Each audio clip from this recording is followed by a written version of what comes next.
Hi everyone, welcome back to the Toffee Blues, your source for all things Everton. And this is another opposition view video. Today we've got Natalie from NoNayNever Podcast joining us on the channel to preview Everton's home game against the Clarets on Saturday. Firstly, before we get into it, make sure you go check the podcast out, NoNayNever, on Spotify, on all good real podcast providers, aren't you, Natalie?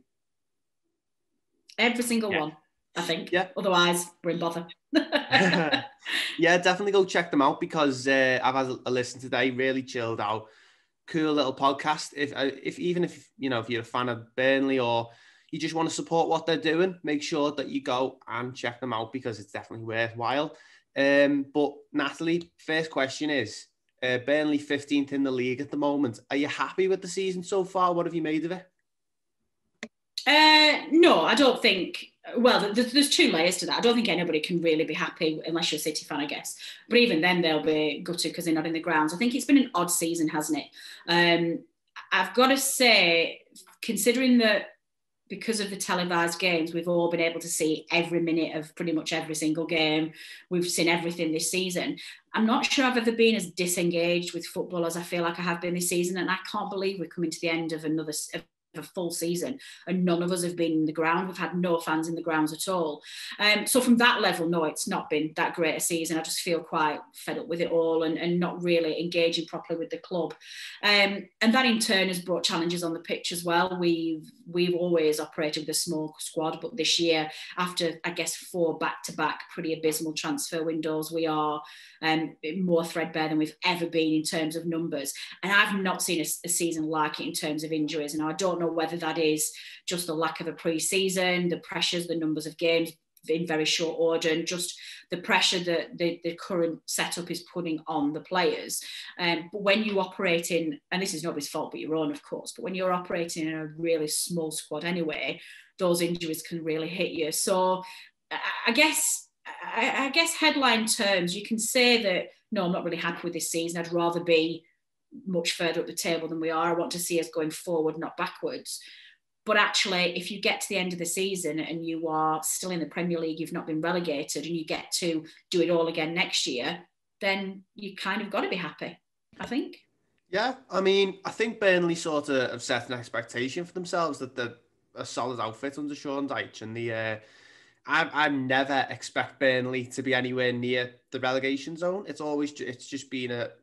I'm not that confident. I don't know, honestly. I mean, from the outside looking in for me, I always think, and we've got a couple of lads over on our channel who are really keen on the way Burnley play, and I think Sean Dyche is a much tactical manager than the media give him credit for. And this season definitely has been a strange one, hasn't it? There's like a couple of injuries really change your season, and I know this season with Everton challenging up in for the European places, it's crazy how dropping a couple of points here and there can seriously change the outlook on the table. You know, Burnley go on a win and run. Definitely.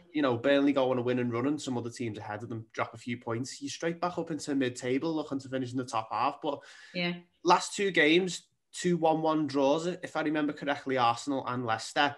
What do you make of those games? Because I did see a little bit of the Arsenal game at Turf Moor, and that was a crazy last 10 minutes. yeah, it was. And I watched some of the highlights of that one. I remember I was listening to it on the radio. Actually, I don't listen to too many games on the radio anymore, but the Arsenal game, I think a lot of the media probably flocked to give Arsenal should have won sort of thing, but I think it was a really disciplined defensive performance in the last 10 minutes from Burnley. For me, there was players there who just wanted to throw themselves in front of the ball to get the point, and it was a really important point, wasn't it? So yeah, what if you made it? But that's the way we play. That's the way we play, though. That's, you look at people like, you lead from the back, you look at the Holy Trinity, as they called Nick Pope, James Tarkowski and Ben Mee. They will throw everything on the line to do it, how defenders defend for their lives. You've got, Chris Wood, Ashley Barnes will find themselves in the box to try and defend if it needs to. I'm a bit torn actually, and I'd actually extend this analysis to maybe not just the last two games, but there's been quite a few draws recently as well. Before the Leicester and Liverpool games, we had 3 home games back to back against Brighton, West Brom and Fulham. 3 relegation rivals, particularly West Brom and Fulham, all at home, and we drew all 3 of them. And I just think that's not good enough. It really isn't. Now, you can look at it and you can kind of say, well, a draw is a good draw. And I do apply that to the Leicester and Liverpool games and Leicester and Arsenal games and think, actually, yeah, they were good points because we didn't expect to get anything. But then if you're getting good points from them and you're getting the bonus points from those games, if you're trying to progress in this league, you've got to back it up by actually getting the wins when you need to, and dropping points at home against those 3 teams, against Brighton, West Brom and Fulham, I think's not good enough. And, after the Palace game away, when we won 3-0 away from home and played probably the best game we've played this entire season, that was only, 6-7 games, maybe 5 or 6 games ago. We were 11 points clear of the relegation zone. And now after all of these draws we've had recently and dropping points against our relegation rivals, it's down to 4. And that's nowhere near comfortable enough. There's every possibility right now that we could go down instead of Fulham. I don't think we will. Touch wood. I'm going to touch that wooden door behind me. Touch wood, I don't think we will. We might have enough, but it's going to be really close. And, there is a very realistic possibility right now that we could go down. Well, that's really good that you've mentioned that, because that was my next question. Obviously, 4 Oh, points sorry. No problem. Obviously, you're 4 points ahead of Fulham at the moment. Fulham have had a bit of a resurgence, haven't they? They've won, I know they beat us at Goodison. They obviously won at Anfield on I think it was Saturday as well. Yeah. So Fulham in 18th, only 4 points ahead of them. Just want to go into that a little bit more, because I don't expect Burnley to get relegated, and I don't think you will. But obviously, you've got to. When you're in that position as a fan, the anxiety starts to creep in, doesn't it? And you start to feel. The anxiety's been there all season, to be fair, because we've spent most of this season. We've not had any breather. The only breather we've had is when we finished that Palace game and we went 11 points clear with the drop zone. And it was like, oh, actually, I think we're all right now. And then just goes to show how quickly that can be done. I think there's a couple of things that help us. I agree with you, by the way. I don't think we'll go down. But yes, the maths and the table doesn't lie. And you've got to be realistic and realise you're in a very vulnerable position in that table. I think there's quite a few variables that will help us. Fulham's fixtures are horrible, absolutely horrible, and they draw too many games. They've not won enough games this season, so that's factor one. Ours is a slightly easier running, but to be honest, if you can only manage draws at home against West Brom, Fulham and Brighton, then that might not be that clear a factor, but who knows. But we've got more identifiable, winnable games than they do. And we've got to play each other. So that's going for us. We're the ones with the advantage. We're 4 points clear. So that's, it's in our hands. So you always want that to be done. The fact that there's more than one team in it makes a difference as well. I think if it was just between us or Fulham, you'd be more nervous. But Brighton down there, Newcastle are down there, and Burnley are down there. So at the moment, it looks like it's probably going to be Sheffield United, West Brom and Fulham. But if it's not Fulham, it's either Burnley, Brighton or Newcastle. And, Newcastle have just been hit by some horrendous injuries. I don't know who's going to score their goals for the rest of the season. They've got players out now for the next 6 weeks, so they're their only scorers and their only creative players. Brighton are very up and down. They can play really well one game and awful the next. So that's going for us as well, because I think you want more teams than as many teams as you possibly can at the bottom.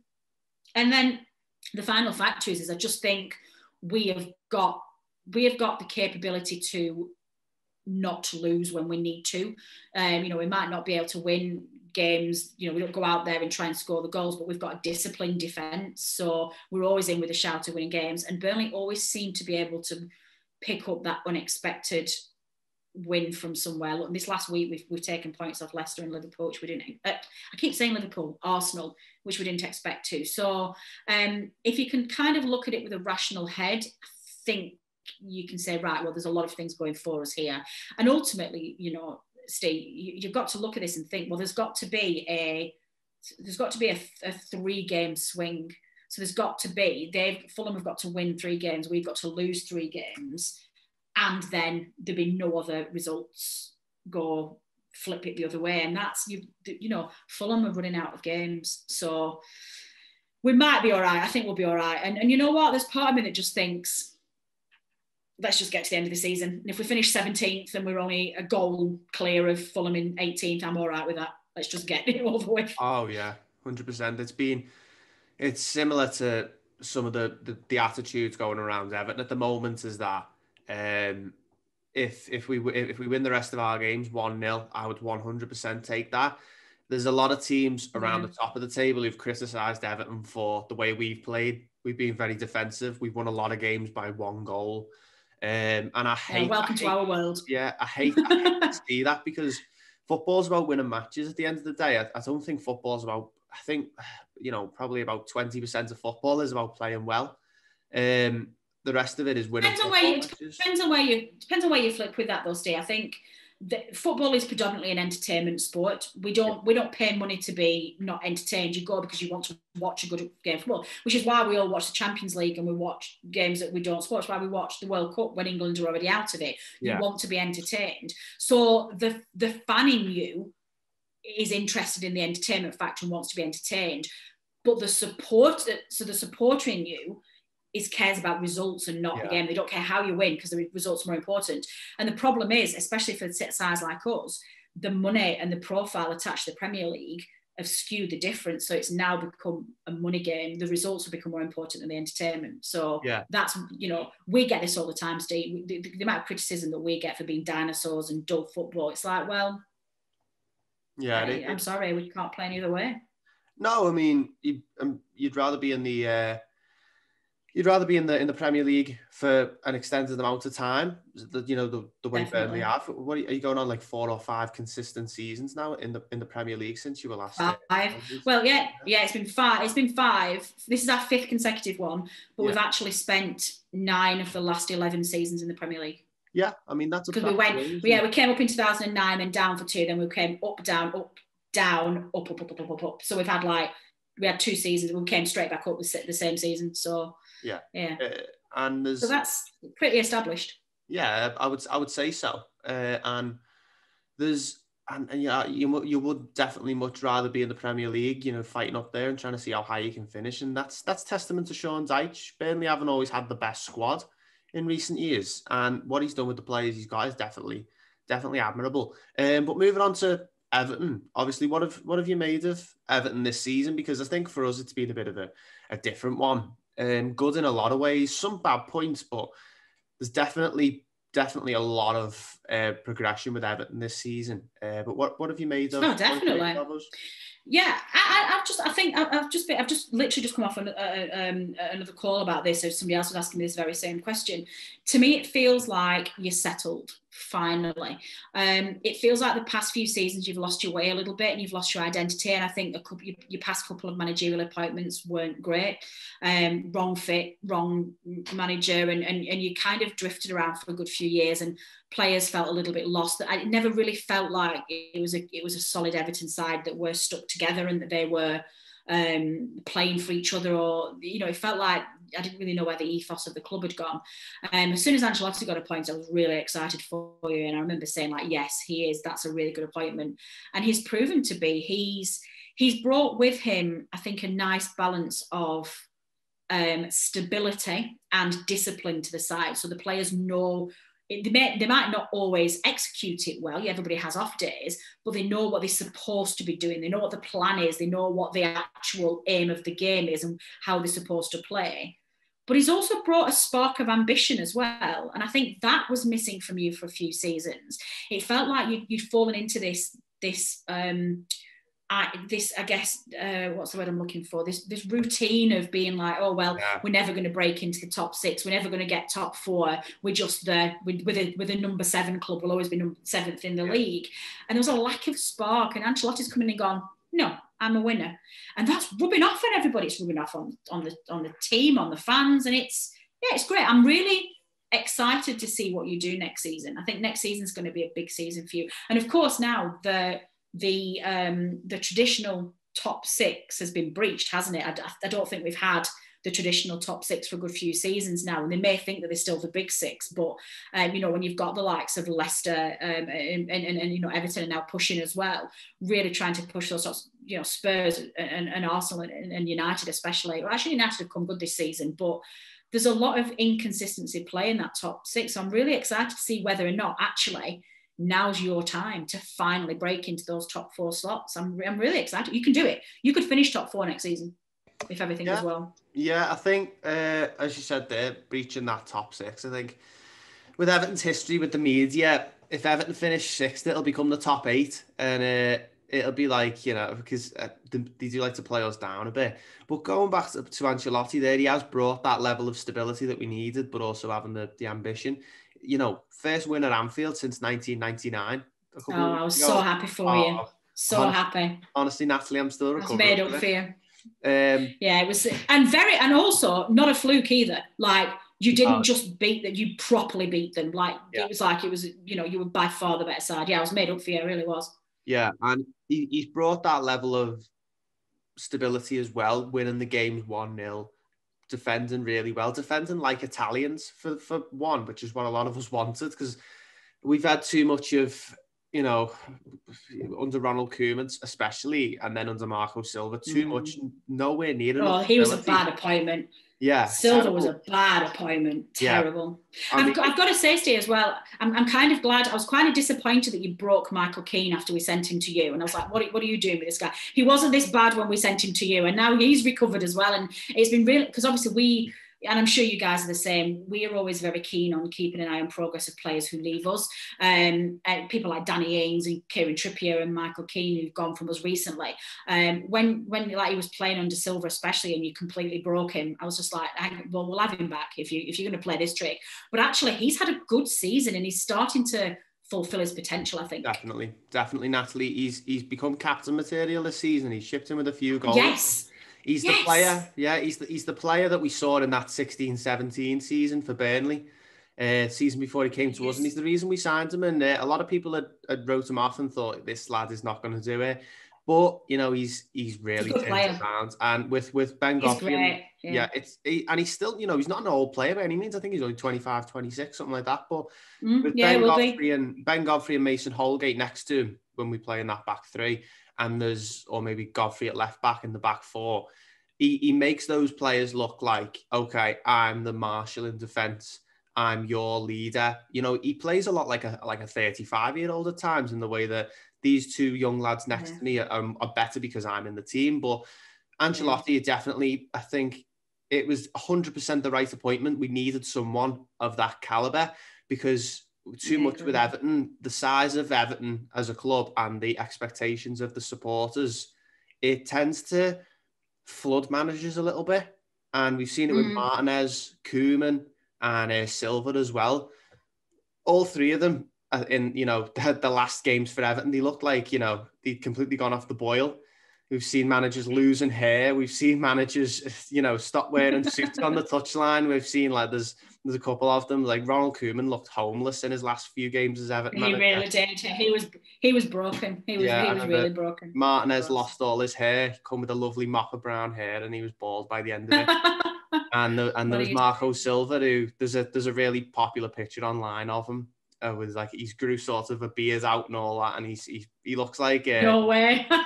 he looks like he's in one of those them Stranded films where someone gets stranded on a desert island. That's been it. We need it. But on the flip side, Ancelotti's come in and he's lost weight and his hair's going back to its normal colour. So there you go. We definitely needed someone of that calibre to change the club. But going back to Burnley a little bit, there's a couple of Burnley players really stand out for me. I'm not sure if Hendrick is still out at the moment, but he always, I always like watching him play in the midfield for Burnley. We sold him, I'm afraid. He's not going to watch us anymore. Yeah, we sold him to Newcastle. It's a relatively new thing. So yeah, we will have missed that. But he's gone to Newcastle. And one of the reasons why we want to have picked up on this is that he can't get into the Newcastle side at all, and he's having a nightmare season. Yeah, but do you know what? I was really gutted when Hendrick left. Really gutted. Yeah. I would have, and actually, I think it's quite interesting you've brought that one up actually, because just before our new owners took over from the club, Dyche had a massive fallout with the chairman, and I think it was an irrecoverable relationship. And the final straw was he wouldn't give Hendrick a new contract because he just said he's a fringe player and he's not. And it was like, what? Hendrick played his entire career for us and was a utility man, and he would play. God, he'd play in defence if he needed to, and he kept playing as number 10 on the wing, and he never wins. You just got on with it. So yeah, unfortunate, but a good one for you to keep an eye on then, Steve. Replacing him is a young player called Josh Brownhill. Yeah, no way. Sorry, go on. I was just going to say he looks like he's been playing in the Premier League his entire life, and he's come in and replaced Hendrick. So, if you want to keep up that attention to him, keep an eye out for him. He's a good one. Yeah, well, I remember them talking in the Arsenal game last week about how much Burnley seemed to miss Jeff Hendrick. And I thought he just had an injury or something. Yeah, no, a lot of people had. I think that tends to happen a lot. And I'll tell you for why. And we understand where we are. People tend to not really pay attention to Burnley in and out because nobody really cares. So the amount of people who just still think Hendrick plays for us, and I think that's probably because he was always on the bench and he always used to come in when we got injuries or as cover, and because he's not getting in the Newcastle side, he could easily still be on our bench. But no, he's at Newcastle now. But actually, with the injury problems Newcastle have got, he may find himself back in. Yeah, and with that, he's not playing for Newcastle. And remember, whenever he played against us, he seemed to always have a good game or score a goal or something. Yeah. Well, he a couple of times, especially at Turf Moor, he ended up scoring the winner, didn't he? I think a couple of seasons on the bounce, he was the winner. Yeah. He always used to get you. He always used to get you for some reason. So. But I know Owen from our channel, he watches Burnley regularly. Every week he makes a point of it to watch Burnley. He's always talking about Sean Dyche's tactics and Burnley's tactics. Oh, that's nice. And he's a massive fan of Josh Brownhill. And you mentioned the whole he's great. There. Yeah. Pope, Tarkowski, and me. Those three, I would, those three I think are really good players and very, very underrated. Yeah, so last season we'll have the three of them. I think Tarkowski will be gone in the summer for sure, and Pope might as well, to be honest. I think Nick Pope is. I can see him knocking on the door for the England #1 shirt as well, because Jordan Pickford at times is a bit. People can contest his whether he's worthy or not of that shirt. And I think Nick Pope is a lot more solid than him, but it'll all be down to how Southgate wants to play in the Euros. But going up front with Burnley, a couple of players that seem to always sting Everton, but Burnley's biggest goal threat, in your opinion? Chris Wood. Yeah. Even though the numbers don't always say, and he's been quite quiet this season, he is our strongest striker. He would be the first striker on it, and I would just then play one of them next to him. But Chris Wood's the main guy. Was it his goal that was rebounded off Xhaka against Arsenal? Can't remember too well. No, that was it was. Yes, it was Chris Wood. Yeah, and it was. Yeah, when you've got those big players that can that was funny. When you got those big players that can cause a problem for defenses, it's definitely a threat. And sometimes I think some people will say that the old strikers sort of going out of fashion, but I don't think so. I think anyone can always use a big, strong striker to put the ball in the back of the net. It's always handy.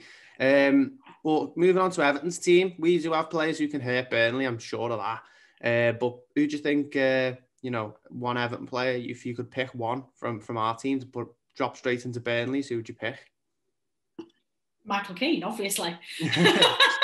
Yeah. Gotta bring Keano back. It's he'll always be a claret. Maybe a nice replacement for Tarkowski. Yeah, exactly. We'll just bring Keano back because Tarky got in the squad. You see, Keano trained under Ben Mee. Just remember that. That's where he gets that leadership, and that's where he gets that strength from. He trained a bit. He's from the Ben Mee school of defending. And Tarky obviously stepped in when Keane left. He was his replacement. So yeah, we'll just have Keano back. That would be marvelous. But you can't look past Calvert-Lewin, can you either? He's what a season he's had. Is he injured at the moment? Actually, no. He's He was in the squad against Chelsea and started up front, but he didn't see too much of the ball. But everyone struggled at that in that game. But no, I Yeah. expect him to play on Saturday. Calvert-Lewin. I expect the both of them. He's had a great season. Yeah. Yeah, Richarlison's quite nice. Did Richarlison used to play at Leicester? Where did you get him from? Watford. I can never remember. Oh, of course. Yes. That was it. Yeah, he came with Silva from Watford. Oh, of course he did. Yes, you're quite right. For some reason, I didn't know he was a Leicester player, but no, you're right. Yeah, probably the only good thing from that. You've got a good squad. You've got a good squad. There's a few things that you've taken at the moment. You've got some really exciting players in that side. And like I say, you seem to have got yourselves sorted defensively. So next season will be a key season for you for sure. Yeah, definitely. We just need a little bit more squad depth, really. Players that can come in and do a job with a bit of quality off the bench. That's because we haven't got that. Don't talk to me about squad depth. No, I mean, if the one thing that you can definitely go into the game on Saturday knowing, Natalie, is that Everton will not have more than 13 players like are readily available to play the game. It'll be like, okay, there's the starting lineup, and there'll be 2 on the bench who might come off. Oh, right. Well, that's great because we probably won't have more than 5. So, between us, this is going to be an entertaining game. Maybe we should just play 5-a-side. Say, look, sorry, Premier League, change of rules today. We're playing 5-a-side because nobody's got any players. Yeah. That leads me nicely onto my next question. Likely lineup for Burnley, because there's, as you said there, we may as well play 5-a-side with some of the injuries that both teams have got. Yeah, well, I think defensively we're all right at the moment. Oh, actually, it depends on Charlie Taylor. Charlie Taylor went off with a bit of a pull to his hamstring against Arsenal. So assuming that is just a knock, then he'll play Pope, Charlie Taylor, me, Tarkowski and Matt Lawton at the back. If Charlie Taylor doesn't make it, if he has pulled his hamstring, then Eric Peters, the super sub from the craziness that was the last 10 minutes of Arsenal, will be on hand to throw his shoulder behind the ball again. Midfield, I believe Jack Cork's still injured, so we'll have Westwood and Josh Brownhill in the centre. We'll play McNeil on the left, and we'll play Goodmunson on the right, and then we will probably play, I would suspect, Chris Wood and Matty Vidra up front. I think away from home, especially against a side like Arsenal, Dyche would prefer to play Chris Wood and Ashley Barnes up front for that little bit of extra strength. But I think Barnes is not available, so I think he'll play Matty Vidra. So that is pretty much how we will line up. If Jack Cork makes it back, he might bring Cork back into the centre of midfield, but it won't be very different from that, I wouldn't have thought. I think that's a really, really strong side. And it's not like, I mean, sometimes with teams that sort of float around the second half of the league, you get them often where players are old and players are slow, but that team has got a lot of legs in it for me. There's the likes of like Charlie Taylor, Matt Lowton as well, I like as a player. Cork, he said probably won't play, but I really liked him. It used to be at Swansea, I think he got him from, wasn't it? Yes, correct. Yeah, he was in that Swansea side when they were in the Premier League. Yeah, and I've always liked him as a player. Josh Brownhill as well, as you mentioned. And there's like Goodmunson and players like that. There's definitely players that can hurt Everton. And sometimes you see it where, especially with the schedule and the congestion of fixtures that we've seen this season, you do see it like, oh, well, he's definitely going to play. There's definitely going to be him coming in who's a bit weaker than this other player. But I don't think that's the case with that squad you've just mentioned. For me, that's a pretty strong Burnley side, and one that is definitely capable of coming to Goodison Park and getting 3 points, because we have dropped a lot of points at home this season. But so with that being said, 3 points here for Burnley will go down an absolute treat. But how do you predict the finishes for Burnley and Everton? We've still got a couple of months left of the season, obviously. Quite a few games, lots of points still to play for, but just a rough sort of, a guess. Where do you think you see Everton finishing, and where do you think you see Burnley finishing? Well, if we've got there's about 10 games left, roughly. We played about, I think this is 10 games left today, so it's like 30 points to play for. I think this is match day 27, so I think there's either 11 or 10 games left. I think we've played 28, so we've got 10. I think we'll be okay. I think that there's There's quite a few variables, like I said before, to whether we survive or not. I'd very much like it if we weren't only 4 points clear. That's a bit uncomfortable. I think we'll finish 14th, 13th to 14th, I think. Yeah, I think for us, it's going to go one of two ways. I think we'll either finish relegated. I think we'll finish 18th, that's 18th, can't count. We'll finish 18th and we'll go down. But if we avoid relegation, I think we might have gone on a run and pulled ourselves quite far away from the relegation zone. I can't really see it going to the wire unless a disaster happens. So I think we'll be all right. Everton, let me just have a quick look. I haven't got a fact. This is terrible viewing for people, but I'm just going to have a look at the table now because I haven't seen a table. So I just want to. Obviously I know where we are and I know where our points are, but I don't always have a perfect idea of where we are. So at the moment you're sitting 6th, 2 points behind West Ham. Oh, okay. Well, you should. Spurs 45, Liverpool 43. God, they've had an awful season. Yeah, and if you've got to remember, I think there's at least one game in hand still for us. We've still got to play Villa. That game got cancelled in, I think it was around December time, something like that. So there is that game. God, it's tight, isn't it? Yeah, there is. Between what I was saying about 6th and 7th.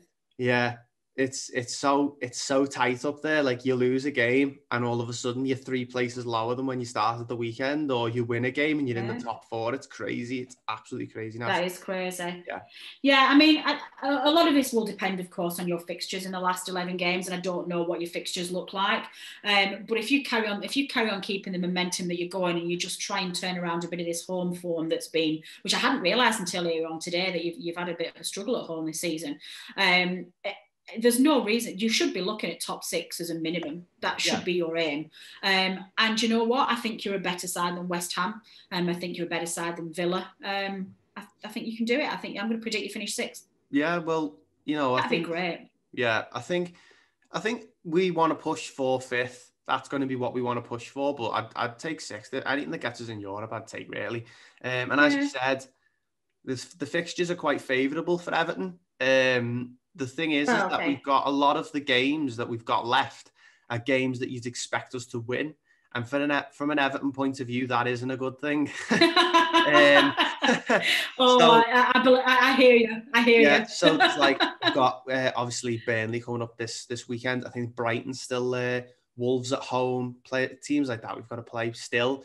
The only games I think we'll definitely struggle is Man City away, which is the last day of the season, and Arsenal away. They're the only 2 games where I'd say, every other team. And Arsenal are not good this season. No, you can beat Arsenal. You know for a fact that Everton going away to grounds like that. I know we went away to Anfield, but there is still there's a few butterflies there going away to the Emirates because we still haven't won there.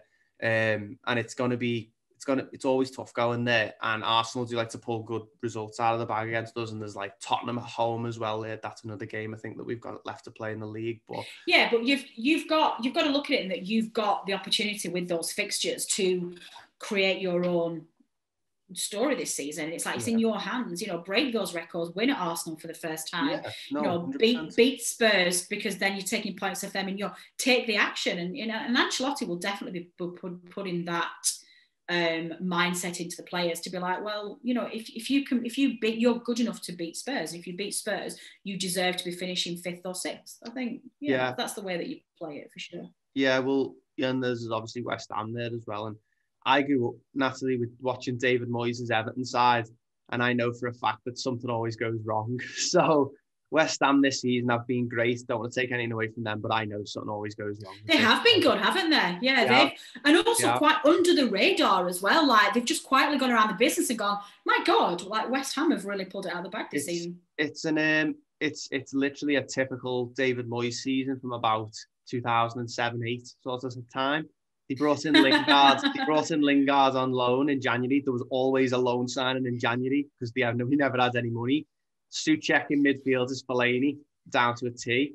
Oh my God, he so is. Yeah, and I hate to be the cliche because everyone says that, but he plays the exact same way. And do you know what? I'd rather he played like that than he played in his few seasons with Man United or Sunderland or anything like that. So they were awful.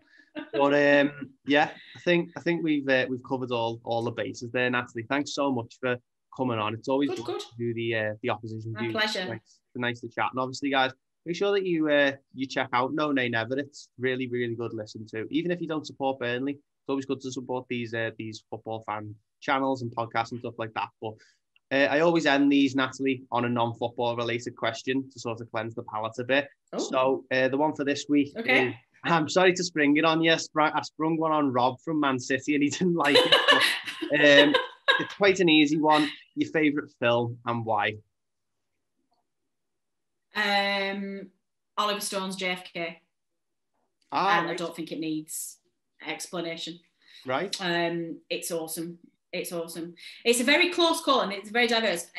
I guess I would say Wizard of Oz is probably my all-time favourite movie, but actually Oliver Stone's JFK comes very, very close. I'm quite into American politics, and I just think their system is just fascinating. Yeah. And just the idea that somebody could take out a president of a country and just kill them and assassinate them. I just find it interesting. And I just think because of the drama around the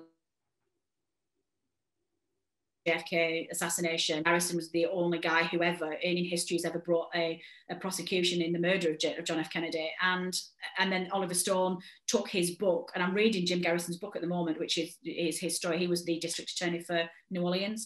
And he prosecuted one, and he was the one who basically got them to overturn the Warren report to suggest that it was nonsense and there was a conspiracy to kill the president. And it's a snapshot of history, but seen through a filmmaker's eyes. I think it's a very powerful piece of history and movie, and I enjoy it immensely. That's a really good answer. That I know. Me and my mum, we're really interested in the JFK stuff.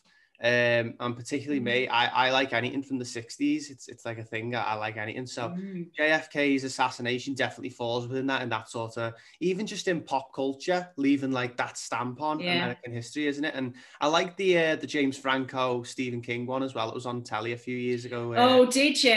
Yeah, no, I've got the book. Yeah, I know I'm in sort of. You're a minority for sure. Yeah, I know a lot of people didn't like it too much, but I do like some of them. I do like some of them alternate history things, and you know, I think I was about 14 or 15 when it was on the telly, and I did enjoy it. I made sure it was the first like TV series that I made sure I watched that wasn't like, you know, good, yeah, that's sort of trivial kids TV, and but I think just I was glued to, because I didn't really know anything about the case.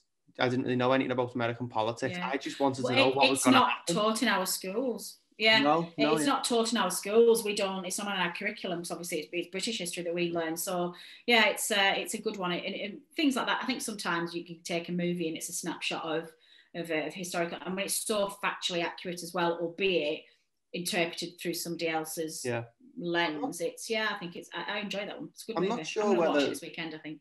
Yeah, I'm not sure whether I was the first years, but I did learn a bit. I did do a course on American history in high school. Oh really? Oh yeah. It was sort of Cold War, and it was like America versus Cuba and stuff like that, and Khrushchev and JFK. Well, that's JFK's, yeah, and Hoover and stuff like that. That's his field. Bay of Pigs. So, and the Great Depression as well. So jealous. Yeah, sort of went from like the 20s to the 50s, and it was a whole thing. And my history GCSE was like split into two halves. There was a British history and an American history section. So you'd be really interested to know that, Natalie. Oh my God. Yeah, I left school a few years ago now. Insanely jealous. Yeah, they do it now, and it's good. It's really, really good. It's really interesting.